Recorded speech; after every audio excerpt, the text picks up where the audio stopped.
मध्ये तसं म्हटलं तर अभिज्ञाने कमबॅक करून दिलाय स्वतःच्या संघाला.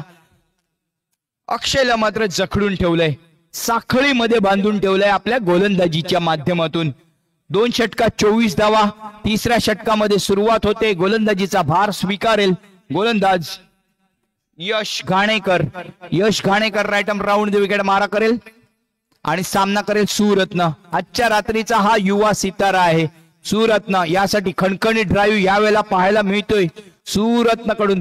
वाखाणण्यासारखी फलंदाजी सुरत्नकडून पाहायला मिळाली, परंतु तो मॅच विनिंग परफॉर्मन्स होणे गरजेचं आहे. मिलिंद यांच्याकडून ती चूक होणार नाहीये. सेफ हँड्स म्हणून ओळखलं जातात मिलिंद. तिसऱ्या षटकामध्ये मात्र यश घाणेकर कमबॅक करून देतोय. संजय स्मृती ऑन टॉप. वाईड बॉल पुन्हा एकदा येतोय. वाईड बॉल ज्याच्या गोलंदाजीमध्ये आहे धार त्यापैकी एक संघ आहे संजय स्मृती. आज आपण पाहिले जे टॉपचे संघ हो ब्रेक यावेळेला मात्र खेळवलाय सुरत्नला खेळवलाय. पुढचा बॉल लेग स्टिकच्या बाहेरून आत आणण्याचा प्रयत्न. Wide ball. धावसंख्या 26 वरती 26. आक्रमण करावं लागेल पुढच्या 3 बॉल वरती सुरत्नला. यावेळेला परत एकदा लेग ब्रेक करण्याचा, बॅकफुट ड्राईव्ह करण्याचा प्रयत्न आहे. शफल होण्याचा प्रयत्न नाही दिसत आहे, परंतु बॅकफुट ड्राईव्ह करण्याचा प्रयत्न दिसतोय. फुट मुवमेंट अजिबात नाहीये. एक धावही मिळत नाहीये.